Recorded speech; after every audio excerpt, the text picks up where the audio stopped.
সমস্ত কিছু খাওয়ার পরে লোকে ভুল করে আগে মিষ্টি দিছে, তারপরে দই দিছে, আর টক দই। মিষ্টি খাওয়ার পরে যখন টক দই মুখে দিছে, দিয়ে ওই ছেলেটারে দেখে বলতেছে, এই টক দই না দিয়ে মুখে যদি জুতো দিয়ে বাড়ি দিতি তাও সহ্য করা যায়, এত টক দিলা যায় না। সঙ্গে সঙ্গে ও ময়রা কানে ডেকে কয়, এই এতগুলো ভক্তের জন্য আমি মিষ্টির ব্যবস্থা করলাম, দইয়ের ব্যবস্থা করলাম, আর তুই টক দই দিলি, এই বইলেই গালে মেরে দিছিস। দোকানদার দেখে কয়, এ কথা ছিল না, এই কথা ছিল না, কথা ছিল তুই একটা গাই ঠেল দিবা, টক দই চাইয়ে দিছো, চটটাও তোমার কথা ছিল কি বৃন্দাবনের রাধার ঋণ শোধ করতে তুমি নদিয়ায় আসলে, সংসার ছেড়ে গেলে কেন? এটা তো কথা ছিল না। সন্ন্যাস নেওয়ার কোনো কথা ছিল না, সন্ন্যাস নিলে কেন? এতে রাগ হয় না বাবা। বর্তমানে আমি সত্য কথা বলতেছি, বর্তমানে দেখবেন ওনার দলের মানুষ যারা সকল সংসারের বন্ধন ছিন্ন করে, তারা ওই যে মাথায় একটু কি রাখে বাবা, আমি ভালো জানি না, না আমিও কইতে যাবো না আজকে, কারণ উনি আজকে কোন জায়গা দিয়ে কি কবে না কইতে কইতে একবার বই লিখে ফেলাইছে। ওর বাবার বুকে যত শাস্ত্র আছে এইটা জানি আশীর্বাদ, বাবা এটা আশীর্বাদ করো, আমি এইটাই কামনা করি। আমার ওইটা দরকার নেই, আমার বাবার বুকে যা ছিল ওর একটু মানে 1000 ভাগের 1 ভাগ পাইলে আমার হবে, অত লাগবে না। হ্যাঁ, গৌর সরকারের যা ছিল ওই 1000 ভাগের 1 ভাগ যেন আমার ভিতরে আসে, এই আশীর্বাদটা করো। এইবার দেখেন, চিন্তা করি কোথায় যেন বলতেছিলাম আসলে। না না, ওটা শেষ হয়ে গেছে, ওই বাজে কথা বলা যাবে না। এইবার বাস্তবে বাংলাদেশে দেখেন, বাংলাদেশের কথা বলছি, বেশি দূর যেতে হবে না। ওনার দলের আদর্শের লোক যারা ওই মাথায় একটু মাথা মন্ডল করে চৈতন্য রেখে দিয়ে তারা এইবার কৃষ্ণ নাম করে ঘুরে বেড়ায়, কেননা কাজ তো করে না। ওরা যদি কিরি খেতে কাজ করতো, ওর নাম বাইরেই যেত। হ্যাঁ বাবা, দেখবেন যারা লেখাপড়া জানে না, লেখাপড়া করে নাই, ওরাই সাধু সেজে ঘুরে বেড়ায়, মানে বিনা পয়সায় খাওয়া যায়। হ্যাঁ, আপনাদের কাছে এই ধারণা। দেখেন, একটু চিন্তা করে এই জগতে নিজের মা বাবাকে ত্যাগ করে, স্ত্রীকে ত্যাগ করে এই হরে কৃষ্ণ নাম গাইয়ে বেড়ায় ভাই, আপনাদের আছে ধারণা বর্তমানে তারা বাবা মার হাতের খাবারও খায় না। কৃষ্ণ প্রেম শিখেছে ওরা, কখনো বাবা মার হাতে খায় না। আছেন এমন লোক, এই সাধুরা বেরিয়ে গেছে বর্তমানে, ওরা কৃষ্ণ নাম করে, ওরা বাবা মার হাতের খাবার খায় না। কেন খায় না? ওই যে গৌরাঙ্গ মহাপ্রভু সন্ন্যাস নিয়ে চলে গেল, এই শিক্ষা দিয়ে দিল, যার জন্য বর্তমান যুগেও বলে আপনাদের পুরো ভাগে ওরা দেখবেন ওই পরের বাড়িতে ঘুরে ঘুরে কৃষ্ণ নাম করে খায়, নিজের বাবা মার হাতে খায় না কোনো সময়। খাওয়ান দেবে কেন বাবা? ওর সাথে কথা কইলে মনে হয় যে আমরা মানুষ। হ্যাঁ, তবে এইটা বাস্তব কথা, এইটা বাস্তব কথা। আমি ওনার কাছে এইটা জানতে চাই। এই যে বললেন, প্রভু বললেন হরের নামও হরের নামও হরের নামই কেবলম। এই হরে নামের অর্থ কি যে নামে যার মন হরে? এটা কি সাটামের কথা বলতেছো না? চৈতন্য চরিতামৃতে ব্যাখ্যা করা আছে হরিনাম হরিনাম হরিনাম। এখানে যে নামে যার মন হরে এই কথাটা কোথাও লেখা নাই। তোর হরে শব্দের অর্থটা অন্য জায়গা থেকে নিয়ে বানানো হয়েছে এখানটায়, মানে হরি নামে মন প্রাণ হরণ করে, যে নামে যার মন হরে, হরে বলে যেন তারে। কিন্তু এই হরে নাম, আর গৌরাঙ্গ মহাপ্রভু বলছে হরের নাম হরের নাম হরের নাম ইব কেবলম। হরের নাম বলছে কলৌ নাস্তব্য নাস্তব্য নাস্তব্য গতির অন্যথা। হরিনাম ভিন্ন, স্পষ্ট যে শ্লোকের অনুবাদে লেখা আছে, হরিনাম ভিন্ন কলিজীবের অন্য, গতি নাই গতি নাই গতি নাই। আমি তোমার কাছে জানতে চাই, চৈতন্য চরিতামৃতে পরিষ্কার করে লেখা আছে হরিনাম ছাড়া গতি নাই। এইখানে তুমি হরের নাম রে, যে নামে যার মন হরে, এটা বানাইলে কেন? তোমার কাছে আমি জানতে চাই এইটার কারণটা কি। রাগ হয় না বাবার, বাস্তব কথা। এই হরিনামে আর কিছু না হোক, খাওয়া নেওয়াটা ভালো হয়। হ্যাঁ, খাওয়া নেওয়াটা ভালো হয়। আসেন যত বিজ্ঞ দল দেখবেন, ওনাকে যে হরিনামের দল, ওই হরিনামের দলের ভিতরে প্রথমে থাকে খোল, তাই না? শ্রীখোল, এরপরে দেখবেন কাশি থাকে, এরপরে জুড়ি থাকে, আবার খমক থাকে। কত রং রে ভাই! তবে একটা জিনিস দেখলাম, আমি একদিন অনুভব করছি, সাধকরা অনুভব করছে। আপনাদের কাছে দেই ধারণা, এই হরিনামের দল নিয়ে কারো বাড়ি গেলে চাইয়ে কিছু খাওয়া লাগে না, মানে যন্ত্রপাতিতে চাইয়ে দেয়। এটা কিন্তু বাস্তব, আমি দেখেছি। দেখবেন ওই হরিনামের দল বাড়ি গেলে তো আগে খাবার দেয় না, আর অত কষ্ট করে এসে খাবার না দিলে তো হবে না। দেখবেন খোলের যে ডাইনে পাশ হয়, ওই পাশটা একটু চিকন হয় না, শব্দগুলো শুনছেন? চিকন কি কয় জানেন? দেখবেন মানুষের বাড়ি গিয়ে প্রথমে হঠাৎ করে বাড়ি দেখতেছে সিরিয়ান সিরিয়ান সিরিয়ান সিরা দে, ওই সিরিয়ান সিরা দিয়ে একই ব্যাপার, চাই তো সিরিয়া। এখন লোক করবে কি চিন্তা করে, তথায় যখন খোলে যখন সিরিয়া চায় তো সিরিয়া দিয়ে যাই তো বাবা কিনে ওটার পরিচয় শুকনো সিরিয়া এক গামলা নিয়ে এসে, বুঝলেন? ওকে খাওয়া যায়। এখন কি করবে? তাহলে বাবা ধরছে ডাইনে বাদ দিয়ে দেখেন বাবাতে বলতেছে দে দই, দে দই, দে দই। আর সিরা দিলে হয় দই দে, দই দে। দই দিছে, সিরা দিছে, এখন কি করবে? খাওয়া যায়। ওই যে ক্ষমক আছে, ক্ষমকে গুড় গুড় গুড় গুড় গুড় গুড় গুড় গুড় গুড় গুড় গুড় গুড়, তাড়াতাড়ি গুড় আন। দই দিছে, সিরা দিছে, গুড় দিছে, এই সময় চাকিতে গায়ে মাখি ঝুঁকি মাখি ঝুঁকি মাখি মাখি ঝুঁকি হয়ে গেছে। খাসে বলতেছে খা খারে খা খারে খা, মানে চাইয়ে খাওয়া লাগে না, অন্তত এই ঢুকো। বাস্তব কথা। দেখেন একটু চিন্তা করি, এই সনাতন ধর্মের ভিতরে আদর্শটা এইখানে কোথায়? নারীদের বলা হতো পতিব্রতা সতী। বলি আপনাদের সম্প্রতি শাস্ত্রে দিয়েছে ধারণা, কোন নারী যদি স্বামীর পায়ে পুজো দেয় কি দেবতার পরিচয়, এই ধরায় তারা দেব দেবতা কারোই পুজো দেয়া লাগে না। পতিব্রতা সতী, পতিব্রতা সতী কারে কয়? যে নারী পতি মানে স্বামীকে ব্রত করে থাকতে পারে সাধনায়, তাকে পতিব্রতা সতী নারী কয়। তুমি তোমার স্ত্রী বিষ্ণু প্রিয়ারে ফেলাই চলে গেছো, সে কখনো তার পতি সেবা করতে পারে নাই, তোমার আদর্শ এটা গ্রহণ করলাম না। তুমি বললে নিজে আচরণীয় ধর্মজীবীরে শিখাই, এই আদর্শটা আমি গ্রহণ করলাম না। যদি করাতে পারো তো আলাদা বিষয়। বাবা এইবার দেখেন চিন্তা করে, পতিব্রতা সতী বলে কানে। আপনাদের এই ধারণা, কোন নারী যদি স্বামীর পায়ে প্রণাম না দেয়, স্বামীকে ভক্তি না দেয়, গোবিন্দ পুজো দিলে তারও কোনো ফল হয় না। এটাই বাস্তব, এটাই আমাদের সনাতন ধর্মের। বাবা আমরা তো কবি গান গাই, কিন্তু এই ধারণা মানুষকে মানুষ সবার মতো কিছু আমরা বলতে পারি না। দেখেন একটু চিন্তা করে, নারীদের আদর্শ থাকতে হবে কি? স্বামীকে ভক্তি দিতে হবে।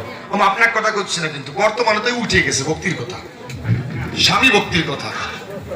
বলি আপনাদের বাকে বর্তমানে পুজো তো দেওয়ার দূরের কথা, স্বামীর নাম ধরে ডাকে, ডাকে না? বাস্তব এটা। সনাতন ধর্মের ছেলে মেয়েরা যত শিক্ষিত হচ্ছে, এই ধর্মটারে টাইনে তত নিচের দিক নামাচ্ছে। আগে ভাসুরের নাম ধরে ডাকতো না, কে বলেন? ভাসুরের নাম দিত? তোরা মনে করিস না, আগে নারীরা ভাসুরের নাম দিত না। কি দিব? সবার ভিতরে অতিপর ভাসুরের গায়ে হয়েছে জ্বর, তো ভাসুরের নাম হচ্ছে কার্তিক। ভাসুরের নাম হচ্ছে কার্তিক। এখন কার্তিক পুজো দিতে গেছে, এখন ঠাকুরের নামও নিতে পারতেছেন। ঠাকুরের নাম নিলে তো ভাসুরের নাম নেওয়া হয়ে যায়, কার্তিক। এখন কার্তিক ঠাকুরের কাছে বলতেছে, ভাসুরের নামে প্রার্থনা করতেছে। কার্তিক ঠাকুরে বলতেছে ফল্লা মাসে ফল্লা পূজা, নাম বলা যাবে না, নাম বলে ভাসুরের নাম হয়ে যায় না, কার্তিক। বলতেছে ফল্লা মাসে ফল্লা পূজা, যদি ফল্লা মাসে জোর ফল্লা পূজা দেবো সামনের ফল্লার মাসে, নাম নেওয়া যাবে না। আর বর্তমানে তো নাম ধরে ডাকতেছে, তাই না? শিক্ষিত যত হয়েছে তত এই ধর্মটারে টাইনে বাবা সমান সমান বানাই দিছে। সকালবেলা স্ত্রী উঠে স্বামীরে বলতেছে, নাম ধরে ডাকতেছে, সুমন সুমন বাজারে যাবা না? ওরা নিজের মার পেটের ভাই। নারীদের বলা হয় পতিব্রতা সতী। বলি আপনাদের সম্প্রতি এমন একজন সতী ছিল যার নাম ছিল মালাবতী। মালাবতী যে জন্য তার স্বামীর গায়ে কুষ্ঠব্যাধি হয়। এখন এই কুষ্ঠব্যাধি স্বামীকে নিয়ে প্রতিনিয়ত যখন নদীতে স্নান করাতে যায়, গ্রামবাসী যারা ছিল মালাবতীকে ডাক দিয়ে জানালো, মালাবতী নিষেধ করলাম এই নদীতে আর আসবে না কোনো সময়। মালাবতী দেখে বলছে কেন? বলছে শোনো, এই নদীর জল নিয়ে আমরা খাই, রান্না বান্না করি, তোমাদের জানাই। এই জলে তোমার স্বামীকে স্নান করালে যদি জলের সঙ্গে রোগ জীবাণু মিশে থাকে কোনো কালে আমাদেরও হতে পারে, তাই তোমারে করলাম মানা, স্বামীকে নিয়ে আর কখনো এই জলে আসবে না। যদি কুষ্ঠ ব্যাধি কারো হয়, গায়ে পোকা লেগে যায়, পোকা লাগলে কি করে জানেন? যখন পোকা লেগে যায়, ওই পোকাগুলো যদি হাত দিয়ে সরায় তাহলে স্বামীর ব্যথা লাগে, পুড়ে ওঠে। মানে ঘায়ে যদি হাত পড়ে, আঙ্গুল পড়ে, তাতে জ্বলে ওঠে না। বলি আপনাদের নিকটে মালাবতী নিজের জিহ্বা দিয়ে সেটে সেটে স্বামীর গায়ের পোকাগুলো পরিষ্কার করে দেয়। দেখেছেন স্বামী ভক্তি কতটা? এইবার বলুন, আপনাদের ধারে সবাই যখন ঘুমিয়ে পড়ে, ওই সময় মালাবতী তার স্বামীকে মাথায় করে ওই নদীতে গিয়ে স্নান করা, যাতে কেউ না দেখতে পারে।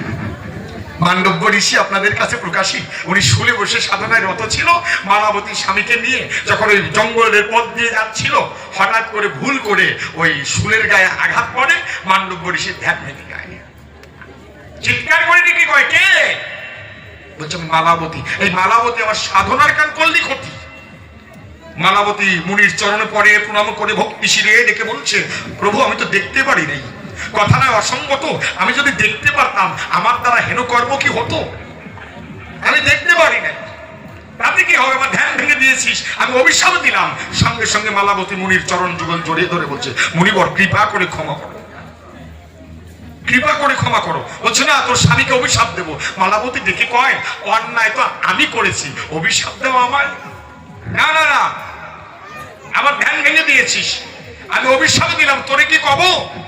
আগামীকাল সূর্য উঠলে পরে দেখ, একটু চিন্তা করে তোর স্বামীর প্রাণ চলে যাবে, তোর স্বামী মারা যাবে, এই অভিশাপ দিলাম তো। আগামীকাল সূর্য উদয় হলে তোর স্বামী মারা যাবে। এই সময় মালাবতী যেমন ছিল, মুনির চরণ যুগলে আবার জড়িয়ে ধরলো, জড়িয়ে ধরে পুনর্বারে ক্ষমা ভিক্ষা চায় মুনির ধারে। মুনি ডেকে দিল ধারণা, মুনি বাক্য ব্যর্থ, জীবয় ব্যর্থ হবে না, আগামীকাল সূর্য উদিত হলেই তোর স্বামীটি মারা যাবে। এমন সময় মালাবতী দেখে কয়, এত বারবার করে প্রণাম করলাম তোমার পায়ে, ক্ষমা করবে না আমায়? না, ক্ষমা হবে না। মালাবতী দেখে এবার মুনির কাছে কয়, আমি জানি মুনি বাক্য ব্যর্থ, কখনো ব্যর্থ হওয়ার নয়। তুমি বলেছো সূর্য উদয় হলে আমার স্বামী মারা যাবে, কিন্তু সত্য কথা তোমার কাছে কই, আমি মালাবতী যদি সতী নারী হই, আমিও তোমারে করে দিলাম মানা, আকাশের গায়ে আর কখনো সূর্য উদয় হবে না। দেখেছেন, একে বলে সতী নারী। মুনি দিয়েছে, মুনি বর্ণনা করেছে এবে সূর্য উদয় হলে স্বামী মারা যাবে, কিন্তু মালাবতী দিল ধারণা তোমার বাক্য মিথ্যা হবে না, কিন্তু সূর্যই আর উঠবে না। এবার সূর্য আর উঠে না। দেবতারা বলে সমস্যায়, সূর্যদেব আছে কোন জায়গায়? দেখতে মানে সবাই খুঁজে খুঁজে জানতে মানে পাহাড়ের গুহায় লুক্কায়িত হয়। তখন দেবতারা যারা ছিল সূর্যদেবের কাছে গেল, সূর্যদেবের কাছে গিয়ে প্রণাম করে জানায়, দেখে বলে তুমি আকাশের গায়ে ওঠো না কেন এই সময়?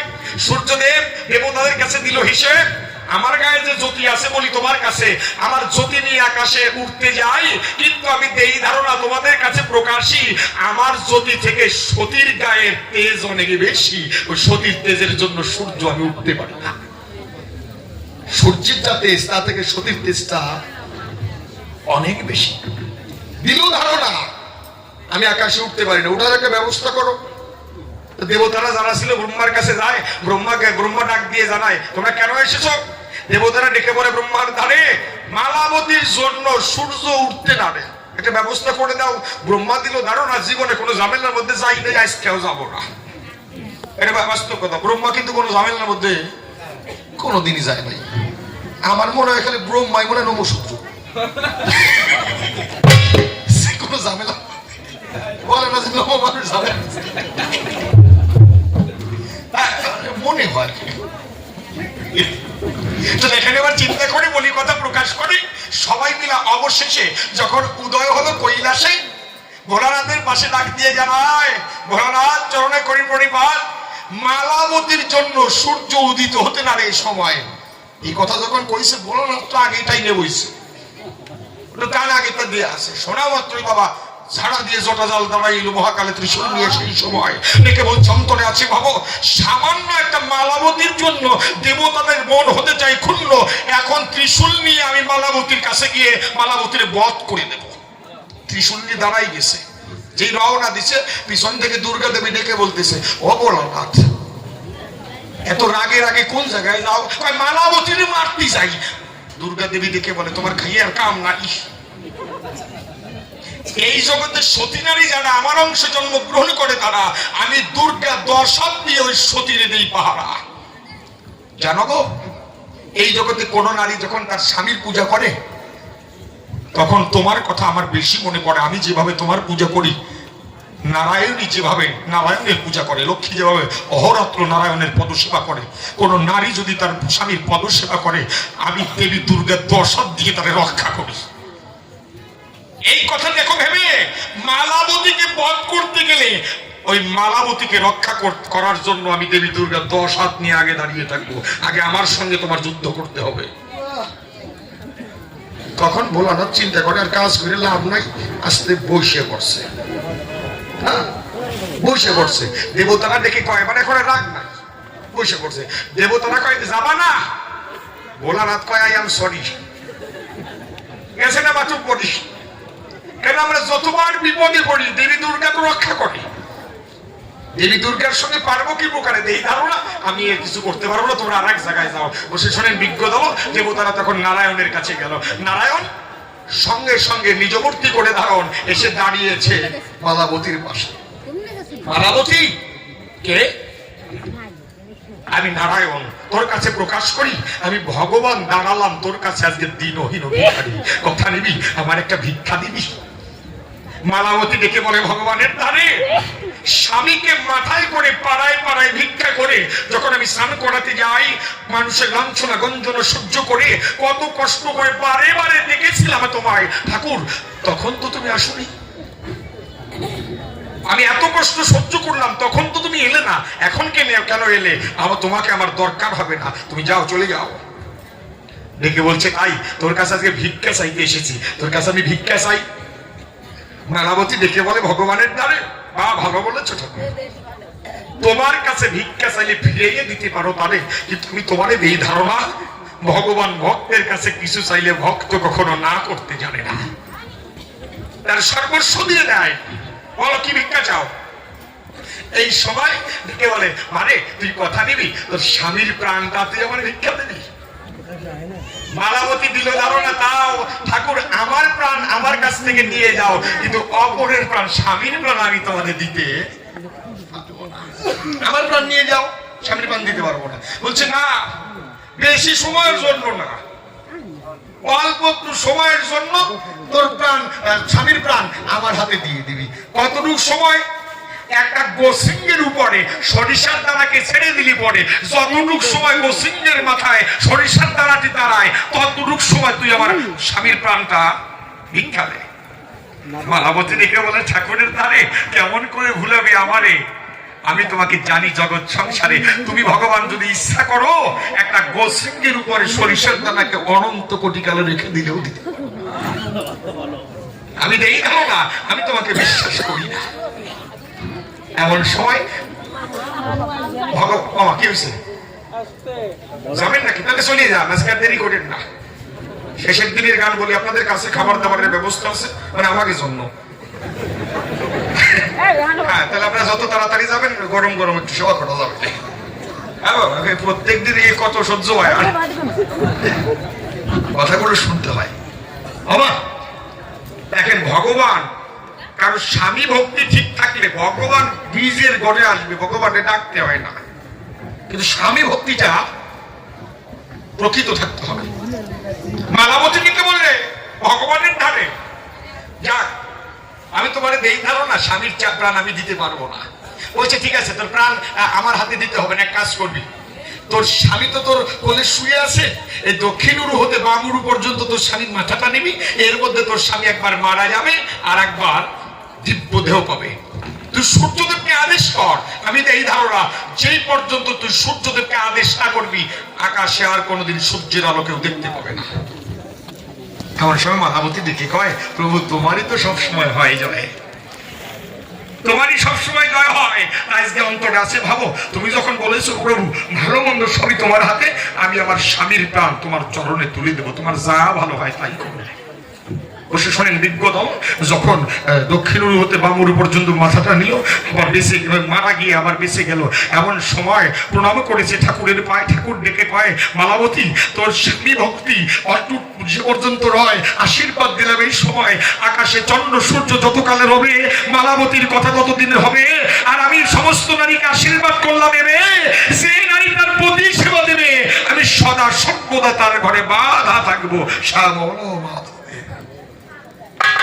তাহলে দেখেন, একটু চিন্তা করে কোন মানুষ যদি তার স্বামীর সেবা করে সতী ধর্ম রক্ষা হয়, এই জায়গায় জানার ছিল বিষয়। আমি দিলাম ধারণা তুমি নিজে আসরিয়া ধর্ম জীবরে শিখাবে, কিন্তু নিজের স্ত্রী বিষ্ণুপ্রিয়া কোনোদিন তোমার চরণ সেবা করার সুযোগ পেল না। তাহলে এই সংসার ধর্মটা তুমি মানুষকে কিভাবে বুঝবে? কেন বললে আমি নিজে আচরিয়া ধর্ম জীবেরে শিখাই? এই কথাটা না বললে আমার কোনো আপত্তি। এইবার আপনাদের কাছে প্রকাশী আমার কথা ছিল, বৃন্দাবনের থেকে নদিয়ায় কি বেশি, তাই না? জবাবটা দিয়েছে, জবাবটাকে দিয়েছে যে বৃন্দাবনের থেকে তুমি যে নদিয়ায় আসলে, এই নদিয়ায় বেশি কি? যেমন বৃন্দাবনের কথা যদি বলি, আছেন তত শ্রোতা মন্ডলী, আমি ওনার আলোচনাটাকে আর একটু ঊর্ধ্বাঙ্গে উঠিয়ে দেব। যেমন বৃন্দাবনের যত বৃক্ষ রয়, ওই বৃক্ষগুলো অবনত মস্তকে রয়, কেননা শ্রীকৃষ্ণ চরণে পাবে বলে। দেখেছে তো বৃন্দাবনটা কত মাধুর্যময়? হ্যাঁ। এইবার দেখেন, চিন্তা করি এই বৃন্দাবনটা কেমন। একদিন উদ্ধবকে পাঠিয়েছিল, আজকে যে উদ্ধব সংখ্যাটা গিয়েছেন দেখেছেন, একদিন দ্বারকার সিংহাসনে শ্যাম বসে বিষণ্ণ মনে তার ব্রজের কথা পড়ে মনে ঝরাই দুনয়ন পেয়ে উদ্ধবের তার কাছাকাছি, কিন্তু কয় কেমনে বাসি, কি সুখে আজ ভুলে আছি ব্রজবাসীগণ।